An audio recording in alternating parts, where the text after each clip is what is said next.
Donc, je ne vais pas redire ce que j'ai dit la semaine dernière, mais je vais poursuivre. Néanmoins, je vais faire un bref résumé. Ne donne pas accès au diable.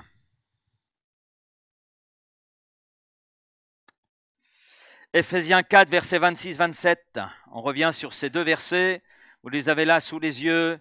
Si vous vous mettez en colère, ne péchez point, que le soleil ne se couche pas sur votre colère.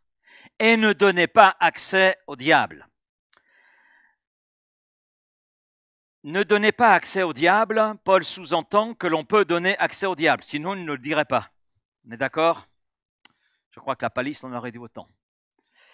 Ce que nous avons vu la semaine dernière, c'est en quoi nous donnons accès au diable. Et nous avons vu qu'il y avait plusieurs chemins que le diable savait utiliser. À partir du moment où on lui donne des opportunités, il sait les saisir. Alors, quelles sont les opportunités que nous lui donnons pour son action? Bien, lorsque nous adoptons un comportement charnel, là, vous pouvez vous référer à ce que Paul dit dans l'Épître aux Galates, chapitre 5, versets 14 à 21, en dormant sur une colère qu'elle a entretenue. Donc, si c'est le cas, débarrassez-vous de cette colère. Parce que la colère entretenue est un poison, c'est un acide qui nous pourrit de l'intérieur. Et puis, c'est aussi en retenant le pardon. Jésus lui-même, dans le Notre Père, pardonne-nous nos offenses comme nous aussi nous pardonnons à ceux qui nous ont offensés. Et je ne sais pas si vous l'avez remarqué, nous on s'arrête au Amen, mais il y a une suite qui est donnée par Jésus. Et il nous dit que notre pardon est relié au pardon que nous exprimons. Donc, lorsqu'il y a un pardon qui est retenu, il est évident que l'adversaire saura utiliser cette opportunité pour nuire. Et puis, il y a aussi l'absence de prière dans notre vie. Et on a vu le témoignage de Pierre, ce que Pierre vit en reniant Jésus. Et avant, il a coupé l'oreille de Malchus, qui n'avait rien demandé, qui était un simple serviteur. Il était là pour accomplir ce qu'on lui avait demandé. Et il n'y avait pas lieu pour Pierre d'avoir l'épée. D'ailleurs, Jésus lui fera le reproche. Et je vais dire, ces échecs dans la vie de Pierre sont directement reliés au fait qu'à 3 reprises, Jésus dira « Vous n'avez pu veiller 1 heure avec moi. » Si l'esprit peut être bien disposé, la chair, elle est faible. Donc ce sont là quelques-unes des opportunités que le diable sait saisir pour nuire. Et ses objectifs sont clairs. Comme dit l'apôtre Paul, vous n'êtes pas ignorant concernant l'ennemi, vous n'êtes pas ignorant concernant ses desseins. Et c'est Jésus dans l'évangile de Jean chapitre 10. On retient dans ce chapitre 10 que Jésus est le bon berger. Amen. Il est le bon pasteur. C'est le pasteur principal de l'église de Vitrolles. Et oui, nous travaillons en équipe. Avec Bernard, nous ne sommes que des serviteurs. Des serviteurs du grand pasteur qu'est Christ. Et Jésus dira dans ce même chapitre, le voleur ne vient que pour dérober, pour égorger et détruire. Et en disant cela, Jésus parle de l'adversaire de nos âmes. Le diable s'oppose à Dieu. Il s'oppose à tout ce que Dieu a fait, à tout ce que Dieu fait. Et le diable s'oppose à tout ce qui appartient à Dieu. C'est pourquoi l'Église est sa cible. Et l'Église, c'est pas le bâtiment. L'Église, c'est vous, c'est moi, c'est nous.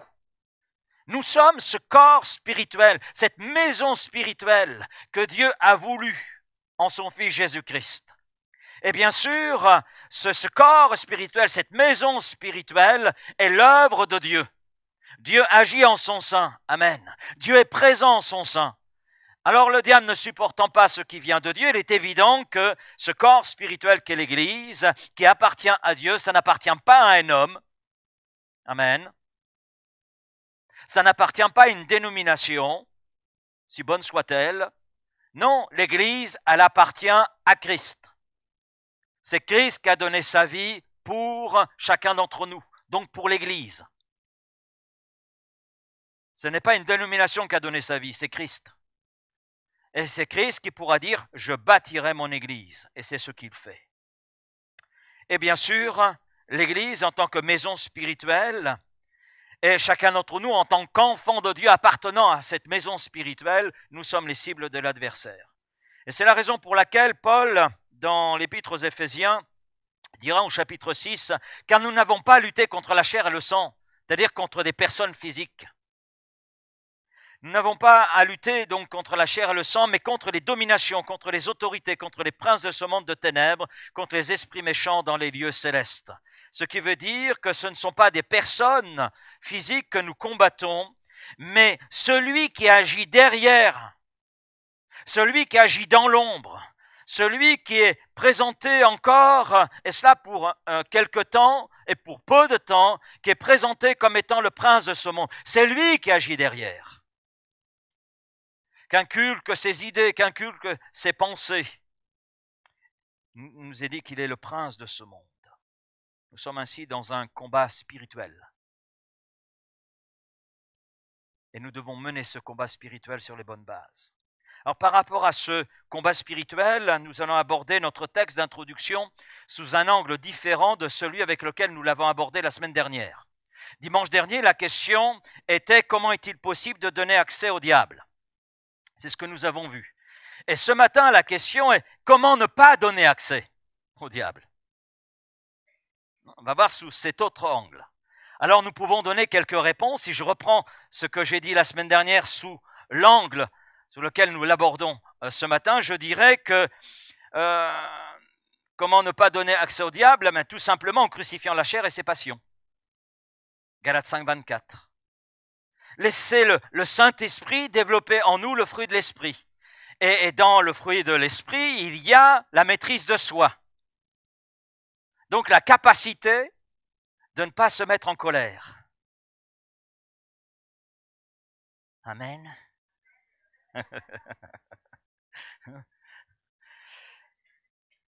Je crois que la maîtrise de soi, c'est l'antidote à la colère. Et puis, c'est en pardonnant chaque fois que cela est nécessaire et que cela s'impose à notre cœur.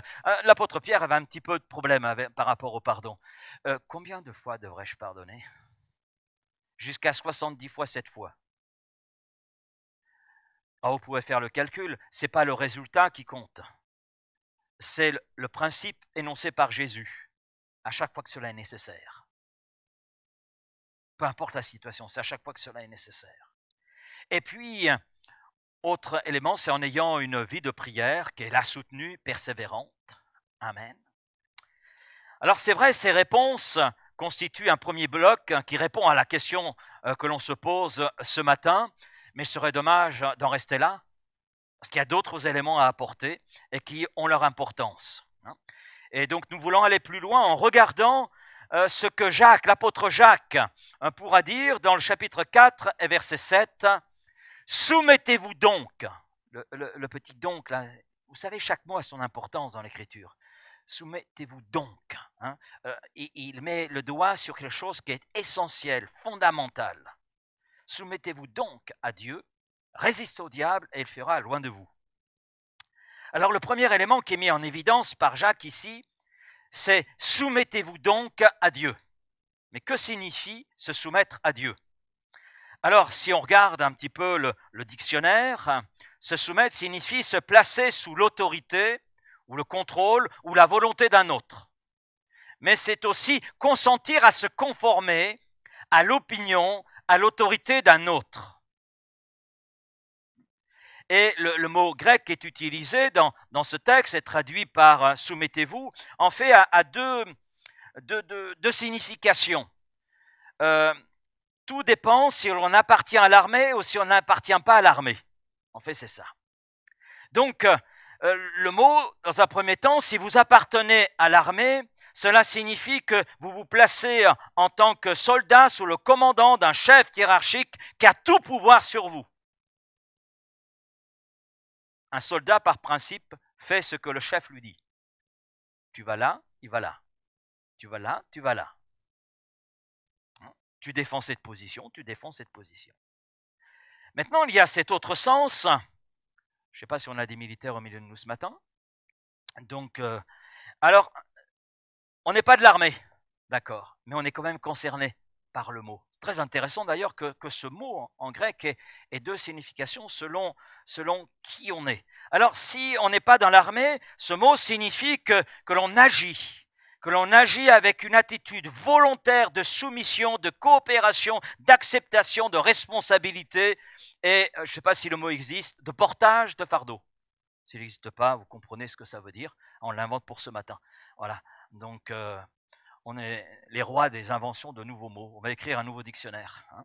Donc, en termes simples, la soumission signifie, sous la plume de Jacques, donner le contrôle de toute notre vie à Dieu et organiser sa vie de telle manière à être en conformité avec Dieu.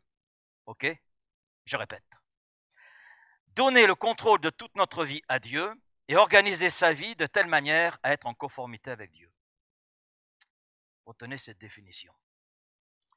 Il y aura un contrôle écrit la semaine prochaine. Donc c'est un acte volontaire, c'est un choix de vie. Ce qui nous est là présenté, ce que Jacques peut dire, soumettez-vous donc à Dieu, c'est un ordre, c'est vrai, il n'est pas question d'une option. Parce que si nous voulons résister au diable, c'est la voie empruntée. Si nous voulons être vaincus, on fait preuve de laxisme. C'est aussi simple que cela. Mais ça reste un choix de notre part, une décision. C'est aussi une mentalité, un état d'esprit. Et le choix de se soumettre, tel que nous venons de le définir, exige trois choses. Trois choses de notre part. La première chose, c'est l'humilité. Le contexte immédiat, parce qu'un texte, il est bon de le resituer dans son contexte. Sinon, on lui fait dire ce qu'on a envie qu'il dise, mais pas forcément ce qu'il dit. D'accord? Donc, le contexte immédiat de la lettre de Jacques, ou le verset qui nous intéresse et que l'on retient ce matin, est là englobé, nous dit, donc le verset précédent finalement, tout simplement, « Dieu résiste aux orgueilleux, mais il fait grâce aux humbles. » En d'autres termes, il est impossible de se soumettre à Dieu sans l'humilité. La décision de se soumettre sous le contrôle d'un autre exige forcément une disposition de cœur. Et soumettez-vous donc à Dieu, il n'y a pas d'autre option que de faire preuve d'humilité. Il est impossible de se soumettre si on est rempli d'orgueil. Si on se considère comme une personne qui sait mieux les choses que Dieu, forcément, on ne va pas se soumettre à Dieu. C'est évident. Si nous estimons que nous sommes capables par nous-mêmes de prendre les meilleures décisions que celles que Dieu a pour nous, il est évident que l'on va dans le mur. Ça, c'est certain. Parce qu'on s'élève au même niveau que Dieu, mais qui sommes-nous? Et c'est toute la définition quelque part du péché. L'orgueil, c'est affirmer notre autorité sur celle de Dieu, la considérer comme étant supérieure à celle de Dieu, et c'est entrer, comme le dit l'apôtre Jacques, dans une opposition à Dieu. Parce que Dieu résiste aux orgueilleux. Et la soumission exige par définition donc une attitude d'humilité. Il n'y a pas de soumission à Dieu telle qu'on l'a définie, telle que Jacques nous le présente, sans cette attitude de cœur qui est l'humilité. Se soumettre à Dieu exige une deuxième chose, c'est choisir de se soumettre, ou plus exactement de se placer sous le contrôle de ses règles à lui, de se conformer à ses règles à lui. Parce qu'il y a les règles de Dieu et il y a nos règles. Il y a les principes de Dieu, il y a nos principes. Il y a les principes du royaume de Dieu et il y a les principes qui appartiennent à ce monde. Et ce n'est pas la même chose. Et il n'est pas possible de se soumettre à Dieu en voulant vivre selon nos règles. La soumission n'est pas possible si je n'impose pas à mon cœur, à ma vie, à mon quotidien, de vivre selon les règles de Dieu. Et on a un exemple, celui de notre Seigneur et Sauveur Jésus-Christ à Gethsémani. À Gethsémani, Jésus est là, il prie à plusieurs reprises.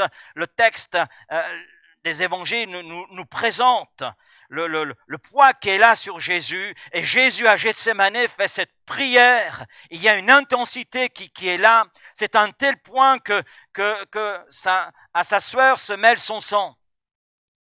Et Jésus est là disant, Père, non pas ce que je veux moi, mais ce que tu veux toi. Non pas ce que je veux moi, mais ce que tu veux toi. Non pas mes règles à moi, mais tes règles à toi. Je veux me conformer à tes règles à toi et non pas à mes règles. Jacques, dans le verset 8, dit « Nettoyez vos mains, pécheurs, purifiez vos cœurs, hommes irrésolus. Sentez votre misère, soyez dans le deuil et dans les larmes. Que votre rire se change en deuil et votre joie en tristesse. » Ici, Jacques parle de la repentance, d'un changement de cœur, de ceux chez qui il y a ce désir de vouloir se soumettre à Dieu. Parce qu'il n'y a pas de soumission à Dieu sans ce choix de suivre les règles de Dieu, de suivre les principes de Dieu tels que Dieu nous les enseigne à travers sa parole.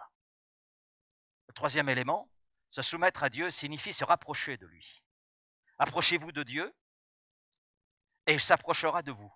On est toujours dans le contexte de ce verset.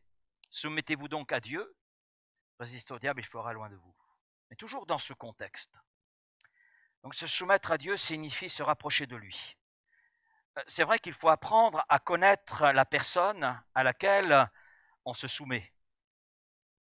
Quand on comprend qui est la personne, on sait alors si elle mérite ou pas que l'on se soumette à elle. Je suis soumis à ma femme.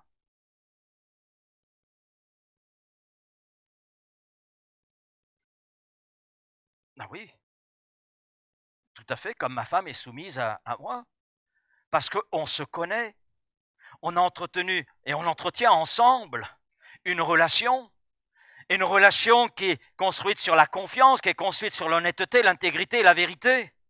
Et à partir de là, je n'ai pas de souci pour me soumettre à ma femme, comme ma femme n'a pas de souci pour se soumettre à moi. On ne perd pas nos personnalités, bien au contraire, on se construit.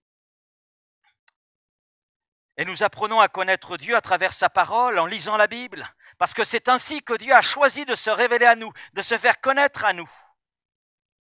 Et puis, deuxièmement, bien c'est en obéissant.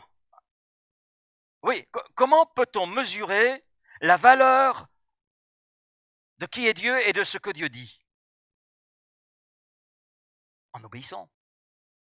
C'est là que l'on réalise la valeur de tout ce que Dieu dit et de tout ce que Dieu est. Et puis troisièmement, c'est entretenir sa relation avec Dieu dans la prière, dans la louange, dans l'adoration, le chant, etc. Alors, intellectuellement, on comprend tout cela. Je pense que vous êtes tous d'accord avec moi.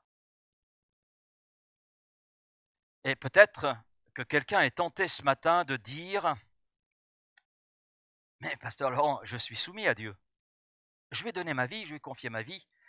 La preuve, je suis là ce matin. Je lis ma Bible tous les jours. Je prie et je suis même engagé. Je suis même engagé dans un service dans l'Église. » Amen. Mais, il y a une compréhension intellectuelle et il y a le vécu. Et quelquefois, entre les deux, il y a un petit fossé, des fois un gouffre. Et on s'aperçoit que dans le vécu, dans le concret, les choses sont un peu plus compliquées que ce que l'on imagine intellectuellement. Pourquoi? Pourquoi je dis cela? Parce que, vous me dites si je me trompe, qui ou lequel d'entre nous apprécie de se placer sous le contrôle de quelqu'un d'autre?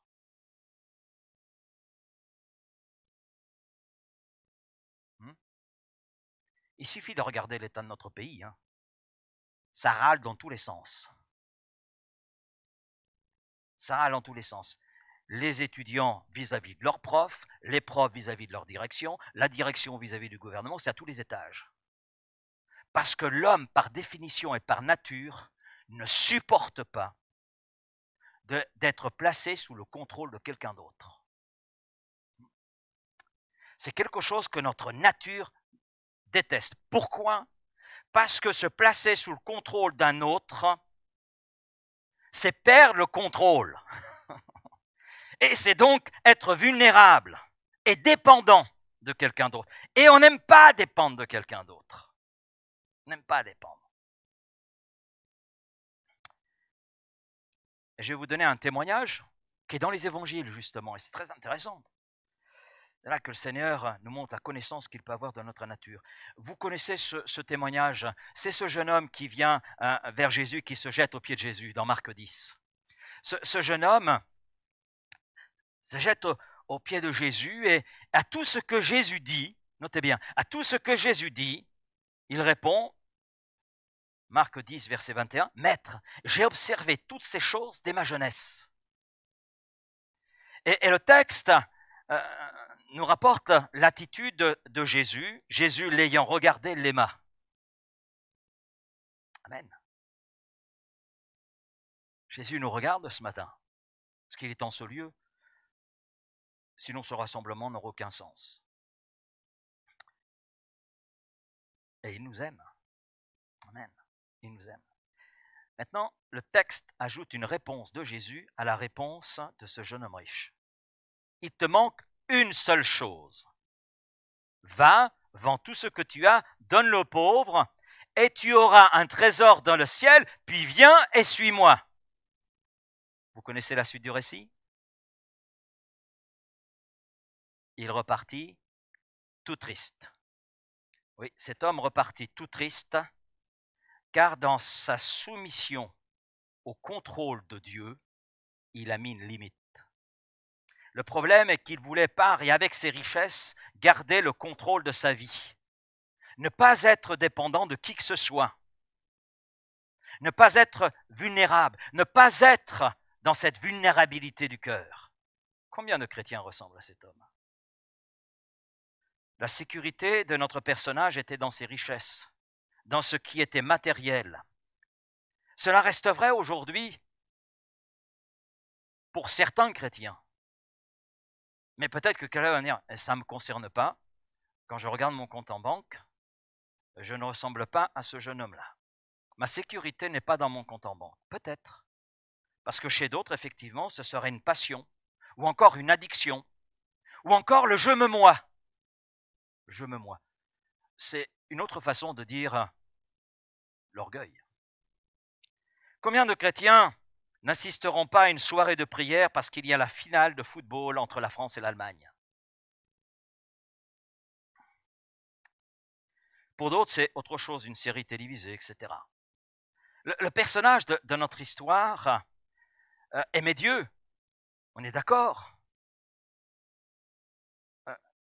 Il manifeste son amour pour Dieu. J'ai observé toutes ces choses depuis mon enfance. Donc il montre son amour pour Dieu. Et s'il était ce matin au milieu de nous, eh bien nous dirions c'est un bon chrétien, c'est un bon frère. On l'apprécierait et il chanterait avec nous ce cantique. Entre tes mains, j'abandonne tout ce que j'appelle le mien. Oui, prends tout, Seigneur. Vous connaissez ce cantique? Oui. Et pourtant, Jésus met en évidence que Dieu n'avait pas tout le contrôle de sa vie. Intellectuellement, notre personnage était d'accord, mais dans le concret, Jésus lui montra l'écart qu'il y avait entre ce qu'il pensait être et ce qu'il était réellement. Vous savez ce que je prêche ce matin, je me le suis prêché avant vous. Avant de vous le prêcher, je me le suis prêché. Et je me suis posé la question, Laurent, Dieu a-t-il tout le contrôle de ta vie, de tous les espaces de ta vie? Peut-il en disposer comme il le veut? Es-tu ce soldat entièrement et volontairement sous le contrôle et l'autorité de celui qui est le chef, Christ? Est-ce que ton compte en banque, tes loisirs, tes passions, etc. sont sous le contrôle de Dieu, de ton Dieu? Si aujourd'hui, ton Dieu devait te retrancher ta santé, quelle serait ton attitude? J'ai réfléchi à tout cela. Et je crois que sous les projecteurs de la parole de Dieu et du Saint-Esprit qui sont de nos cœurs, nous voulons dire, sonde-moi, ô Dieu, et connais mon cœur. Regarde où j'en suis. Où en suis-je réellement lorsque je dis, je te donne ma vie. Je te donne toute ma vie. Il y a un petit cœur, il n'y a pas simplement qu'un cantique, il y a aussi ce petit cœur, je te donne tout. Hein? Je crois que c'est Luc Dumont qui a composé ce chant. Quelquefois, on chante avec une telle facilité et simplicité, on conçoit les choses intellectuellement, mais est-ce que dans le vécu, dans le concret, c'est vrai? Aux questions que je me suis posées, j'ai apporté des réponses à Dieu avec cette précision, Seigneur, que ce ne soit pas simplement intellectuellement que je puisse concevoir les choses, mais que ce soit en réalité. Réalité. Et je peux dire aujourd'hui, toute ma vie appartient à Dieu, mais qu'en est-il réellement, concrètement, dans la réalité? Notre nature n'aime pas être vulnérable et dépendante de quelqu'un.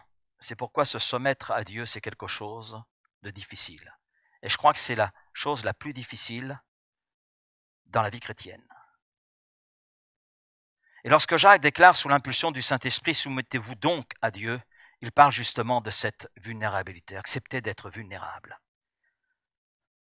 C'est bientôt Noël. Noël se veut être le souvenir de la naissance de Christ.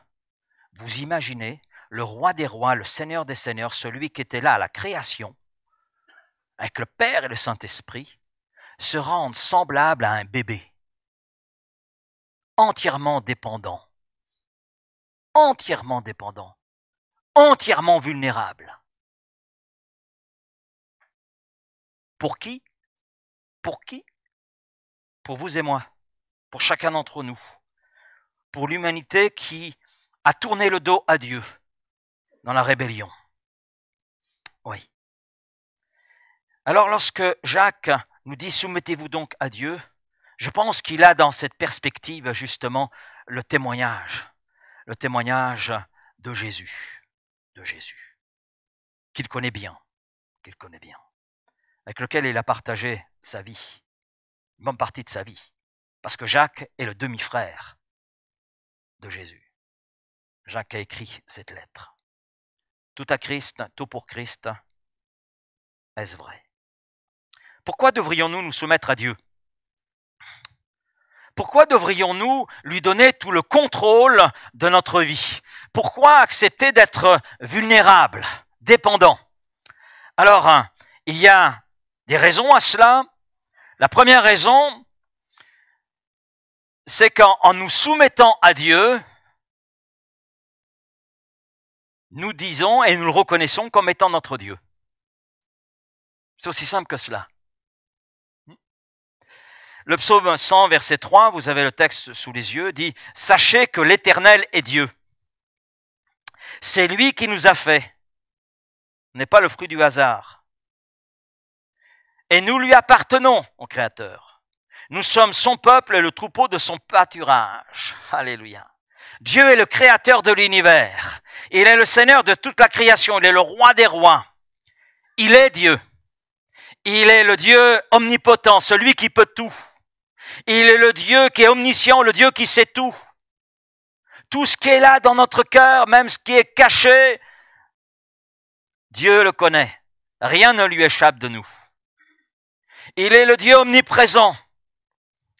Il peut être là, il peut être à Saint-Chamas, mais il peut être aussi à Vitrolles, que ce soit à la Frescoule, comme au vieux village. Amen. Et ce Dieu de la Bible, que nous découvrons en lisant la Bible, nous parle qu'il est le seul et unique vrai Dieu. Amen. Dans Deutéronome 6, versets 4 et 5, il est dit « Écoute, Laurent, l'Éternel ton Dieu est le seul éternel. Tu aimeras l'Éternel ton Dieu de tout ton cœur, de toute ton âme et de toute ta force. » Bon, vous avez compris que j'ai adapté, donc c'est la version selon Laurent, puisque dans le texte initial, il est dit « Écoute Israël ». Mais je crois que nous pouvons mettre notre nom à chacun. Ici, ce n'est pas que Dieu essaie de nous donner une bonne raison de nous soumettre à lui. Non, Dieu nous dit simplement, voilà ce que je suis. Voilà ce que je suis. Je suis Dieu, donc soumettez-vous. Et il n'a pas besoin d'argumenter. Il n'a pas besoin de raison. Il est. Et nous devrions nous soumettre à lui simplement à cause de qui il est. Et le psaume 100, verset 3, met bien en évidence. Notez bien, sachez que l'Éternel est Dieu. C'est lui qui nous a fait. C'est pas un autre. S'il nous a fait, c'est qu'il nous connaît mieux que quiconque. Et nous lui appartenons. Donc, soit on lui appartient, soit on lui appartient pas. Il n'y a pas de demi-mesure. Hein. Là, il n'y a pas peut-être banque oui, peut-être banque non. Nous sommes son peuple et le troupeau de son pâturage. Donc, c'est très clair. Et à cause de qui est Dieu, parce qu'il nous a créés pour le louer, pour l'adorer, parce qu'il nous a rachetés par le sang de Jésus, parce qu'il a fait tout cela, parce qu'il est tout simplement, eh bien nous pouvons et nous avons toutes les raisons de nous soumettre. Il y a une deuxième raison de nous soumettre à Dieu, à cause de ce qu'il a fait. Si Dieu était un maître cruel, une personne qui cherchait notre destruction, notre souffrance, nous pourrions alors argumenter et dire que nous n'avons aucune raison de nous soumettre à lui. Et puis Dieu ne serait pas Dieu dans ce cas. Mais Dieu n'est rien de tout cela. Notre Dieu a pourvu à nos besoins. Il a pourvu à nos besoins. Nous avons tout pleinement en Jésus-Christ. Tout pleinement. Il aurait été suffisant de mettre pleinement. Mais Dieu prend soin d'inspirer l'apôtre Paul et de lui faire écrire tout pleinement.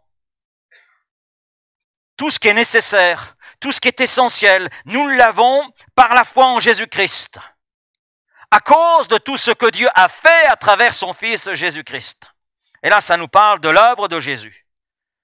Ça nous parle de la croix. Ça nous parle de la résurrection. Notre Dieu s'est livré pour nous. Il a envoyé son Fils unique mourir pour nous. On connaît ce verset Jean 3,16. Car Dieu a tant aimé le monde qu'il a donné son Fils unique Jésus, afin que quiconque croit en lui ne périsse pas à cause du péché, mais au contraire ait accès à la vie éternelle. Et la vie éternelle, mais c'est un bien précieux. Un bien précieux. Quand je considère le pourcentage de Français qui ont peur de l'avenir, mais j'ai envie de crier, n'ayez pas peur de l'avenir, notre avenir est assuré en Jésus-Christ.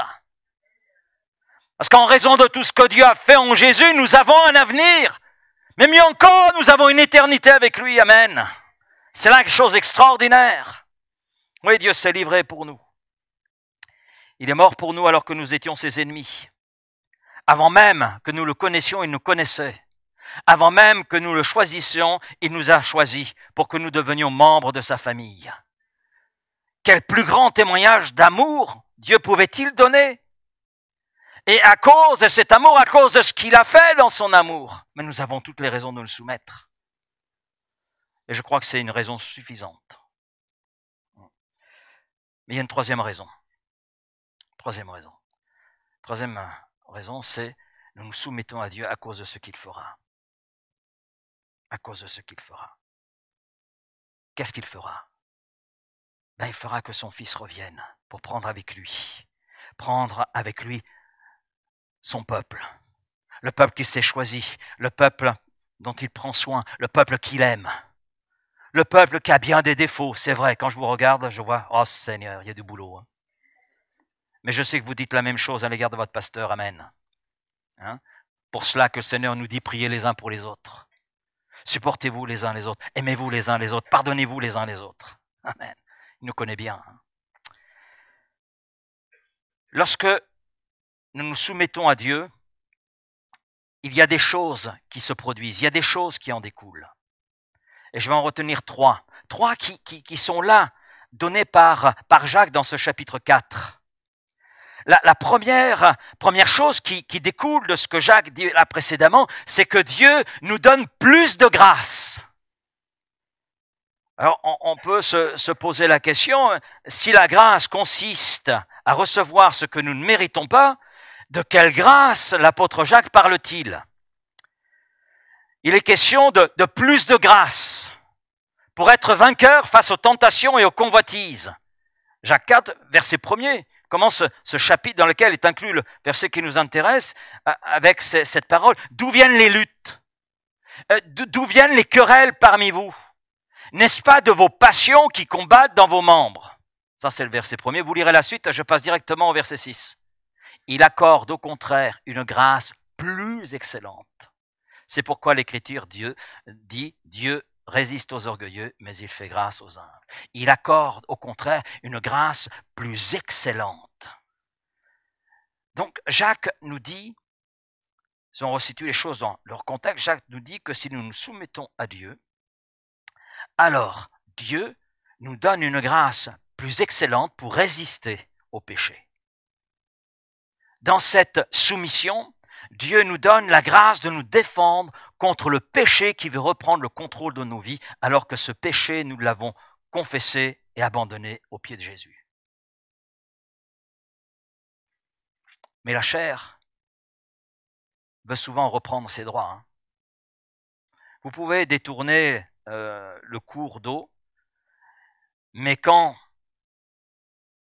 il y a une pluie diluvienne, le cours d'eau reprend le chemin de son origine. Il en est de même dans nos vies. Si nous ne veillons pas, notre nature pécheresse reprend le dessus. Nous sommes sauvés par grâce, mais Dieu nous a donné sa grâce dans le salut. Mais Dieu nous donne une grâce encore plus excellente pour résister. Résister devant le péché, résister devant les passions. La deuxième chose qui se produit lorsque nous nous soumettons à Dieu est que Dieu nous assure de sa présence. Déjà fait référence à ce texte, mais j'y reviens. Approchez-vous de Dieu et il s'approchera de vous. Et si vous regardez ce verset directement relié au verset précédent, soumettez-vous donc à Dieu. Donc il y a forcément entre les deux un lien direct, un lien étroit. Il n'y a pas 50 versets qui les séparent, non, ça va dans la suite. Soumettez-vous donc à Dieu, approchez-vous de lui, il s'approchera de vous. Mais on ne peut pas aller plus loin que là où nous sommes si on n'est pas soumis entièrement et totalement sous le contrôle de Dieu. Et il lui sera difficile également de s'approcher de nous. Nous ne méritons pas le salut. C'est la manifestation de sa grâce. Nous ne méritons pas d'être aimés de Dieu. C'est l'expression de sa grâce. Nous ne méritons pas sa présence. Personne ne peut dire ce matin, et moi le premier, nous méritons la présence de Dieu, je mérite la présence de Dieu. Non, nous ne méritons rien. Sa présence, c'est la manifestation de sa grâce, c'est l'expression de sa grâce. Et non seulement sa présence est avec nous, mais sa présence est en nous, par le Saint-Esprit. Par le Saint-Esprit. Parce que nous sommes les temples du Saint-Esprit. Et le Saint-Esprit est une personne divine, au même titre que le Père et le Fils. Ce qui veut dire, je ne sais pas si nous réalisons cela, nous sommes la demeure de la personne divine. Dieu en nous. Dieu en nous. Sa présence en nous. Et je crois que nous ne pouvons qu'être reconnaissants de connaître notre Dieu, d'être aimés de lui et de bénéficier de sa présence, pas pour un instant, pas simplement le dimanche matin alors que nous sommes rassemblés en ce lieu, mais tous les jours de notre vie. Nous sortons du lieu, nous sommes dans la rue, Dieu est avec nous. Amen. Je suis à la maison, je suis au lycée, à l'université, je suis dans mon bureau, à l'usine, je suis à mon poste de travail, Dieu est avec moi. Troisième point, ce sera ma conclusion. Dieu nous accorde la grâce de résister aux assauts de l'adversaire de nos âmes. Soumettez-vous donc à Dieu, résistez au diable et il fuira loin de vous. Alors là, il y a un lien hyper direct, c'est dans le même verset. Soumettez-vous donc à Dieu, donc résistez au diable. Oui, pourquoi? Parce que je suis soumis à Dieu, parce que j'ai les ressources de le faire. Parce que de moi-même, sur un plan purement humain, il est impossible de résister au diable. Il est évident que ce ne sont pas par nos propres forces, ce n'est pas avec notre intelligence, notre bonne volonté que nous pouvons résister au diable. Mais Dieu le Père en Jésus-Christ est celui qui a vaincu le diable. Amen. Et cela par l'œuvre de la croix. Colossiens chapitre 2 et verset 14 et les versets suivants nous montrent la splendeur de l'œuvre de la croix qui est victoire, pas simplement sur le péché, mais également sur les œuvres des ténèbres, sur Satan et ses démons. Et Dieu en Jésus-Christ nous donne la grâce alors que nous nous soumettons à lui d'avoir les ressources qui nous sont là nécessaires pour résister à cet adversaire, à ses assauts, à ses traits enflammés, etc. Et je conclus avec cette dernière pensée qui va apparaître. Se soumettre à Dieu et demeurer dans cette attitude, c'est atteindre le plus haut niveau de puissance parce que c'est choisir de s'allier à Dieu contre le diable. À partir de là, le diable n'a qu'une solution, celle de fuir. On relit, se soumettre à Dieu et demeurer dans cette attitude, c'est atteindre le plus haut niveau de puissance. Car c'est choisir de s'allier à Dieu contre le diable. Et à partir de là, le diable n'a qu'une solution, celle de fuir. Soumettez-vous donc à Dieu, résistez au diable, et il fuira loin de vous. Oui. Seigneur, merci pour ta parole ce matin. Aide-nous à absorber tout cela, pas simplement intellectuellement, mais avec notre cœur, avec notre âme, à absorber tout cela, Seigneur, à l'expérimenter, à le vivre dans le concret, afin d'être ce que tu veux que nous soyons, et que nous puissions être ces hommes et ces femmes qui, malgré les assauts de l'adversaire, sont capables de tenir debout, parce que tu leur donnes la force de le faire, tu leur donnes les moyens de résister et de faire fuir le diable. Seigneur, combien d'hommes et de femmes cherchent par leurs propres moyens, par des méthodes, etc., à résister au diable, à le faire fuir, alors qu'en réalité, il donne des opportunités au diable pour agir. Ta parole est claire, ta parole est suffisante, ta parole découle de ton cœur. Et Seigneur, c'est suffisamment clair, soumettez-vous donc à Dieu. Et alors nous sommes rendus capables de résister au diable, parce que nous bénéficions d'une grâce plus excellente. Et à partir de là, le diable n'a qu'une solution, c'est de fuir. Père, aide-nous à être ce peuple-là, ces hommes et ces femmes. Oui, Seigneur.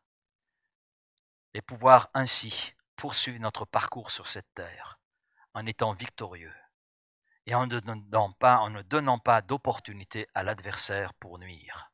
Nuire à nos vies et par extension nuire à ton œuvre. Oui, Seigneur, parce qu'il est évident que si le diable nuit à un membre de l'Église, c'est toute l'Église qui se trouve impactée. Alors, Père, que nous soyons des hommes et des femmes conséquents dans ta présence, conséquents avec ta parole, conséquents dans leur soumission, dans leur obéissance, conséquents dans cette vie avec toi, vie par la foi. Merci, Père, et sois béni, et cela dans le nom précieux de Jésus, que tu as donné pour notre salut, pour notre délivrance, pour notre pardon. Amen. Amen.